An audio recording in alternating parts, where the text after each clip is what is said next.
damn. That's, I don't even, like, I don't really even know how to, like, describe that, because that was arguably your best game of the month. And, like, you did nothing in overtime. Like, they played that overtime like it was 3-on-3. And I kind of said the same thing in my mind. I know Jim Jackson said on the broadcast after.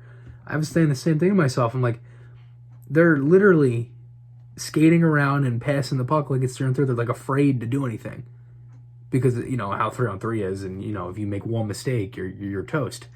And that's what they were doing. And I don't understand why they were so passive in the OT. And then you had a power play with a minute 49 left, and then you did nothing with that. You basically sat there and did the slingshot pass the whole time. Like I'm so tired of the slingshot because it really does nothing for them. The amount of time it literally, don't think it has done anything for them. Like I don't think the power play has taken a step forward in the last like 3 seasons. Like honestly, it's just been the same thing. But you know overall they had a really good regulation effort, good 60-minute effort, most consistent game of the month. But you don't have time right now to be sitting and worrying about more victories. You need points. And they got 1, but they needed 2. So the best thing I can say is get it back tomorrow, because you have a game tomorrow now against New Jersey at home. And the Devils have, in recent games they've played better. But they haven't, they're around the same as the Flyers, I believe, in the last handful of games. I think 4-6-10. I think the Flyers were 4-6-0. New Jersey was 4-4-2. But it is what it is. Just to kind of start off, I still don't like these lines. Regardless, you have JVR with Coots and Farabee. They keep that together. So Coots was a game time decision. He did play. You could tell Coots was dealing with something. The way he was skating, the way he was pushing the puck. Things like that. He just did not look like his full healthy self. Kind of looked like he was, he just looked. You could just clearly tell he was dealing with something. Lawton, Hayes, and Konechny, Lindblom, Giroux, and Voracek. That was a great line tonight. Really like seeing that together. Raffle, Patrick, and Aubé-Kubel. D pairs. They go from Ghost being scratched for 3 games to being put on the first pair.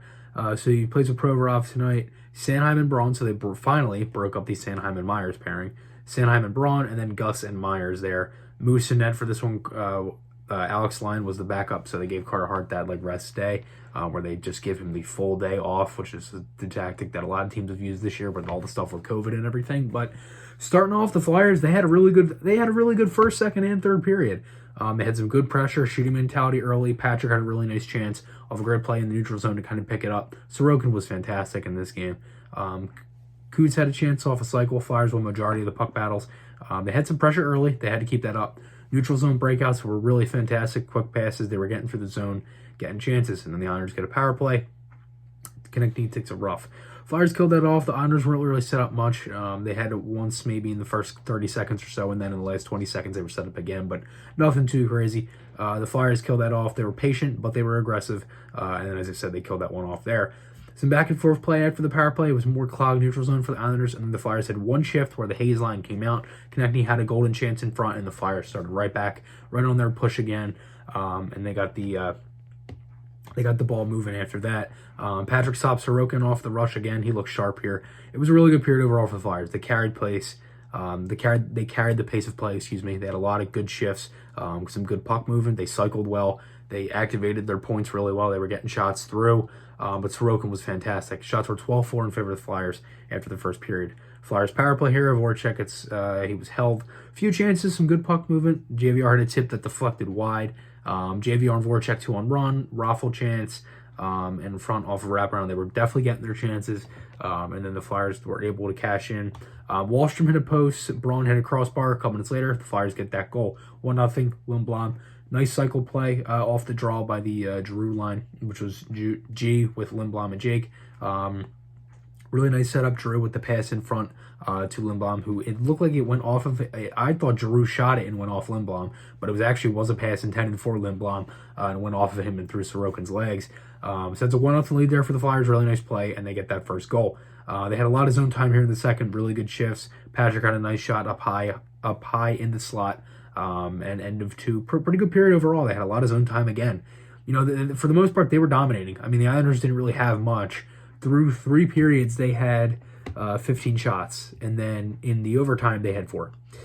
So that kind of showed you, again, by the stats there, kind of how, passive the Flyers played in that overtime. But the third was fine. The Flyers were rolling their lines the first few minutes, and then Moose couldn't handle the puck. It looked like he had it, and then it just kind of squibbed out. Wallstrom picks it up, and he puts on the garbage. It's a 1-1 game. So you're starting right over. But what I liked from the Flyers after this was they just kept going. There was a lot of times this year where you kind of see where they give up that goal, and then they would just be like, uh-oh, and then the wheels would fall off, and they would just get absolutely destroyed after that, after they gave up that tying goal. But they put their foot back on the gas pedal there, and they had a lot of chances. Hayes and Konechny had a 2-on-1 that fizzled out. Hayes had a couple of chances where I'm just like, dude, shoot the puck. Like there's been a handful of times where he just held onto it too long, or tried to make that fancy play or that extra pass that doesn't need to be made. Just shoot. Hayes is a good enough shot. He's a good enough player where you can score. So I'd like to see Hayes shoot some pucks. I thought he had a good game tonight overall, but I'd like to see him shoot a little bit more. The Flyers were really defending well in the zone. I mean, that's one thing I really liked about this game too. It looked like, it really did look like Monday's game for the first 50 minutes of it, and then the last 10 minutes, the Niners came back and tied it. But they were able to kind of settle it down a little bit. And I believe I just said Monday's game. That is a complete mistake. I meant to say Thursday's game, excuse me. But again, there were just times there where they didn't really, there was times in that game where they looked really good, and then they just couldn't really get it going again defensively in that Thursday game against the Islanders, and then that's what gave them the tie. But that's what the Flyers did so well in this third period. They were able to just come out, defend really well. They were so good at marking up guys, and someone took a body. They had a lot of defensemen. They were physical, and they moved the puck up. They moved the puck up the ice. They were able to get some chances through the neutral zone and into the offensive zone.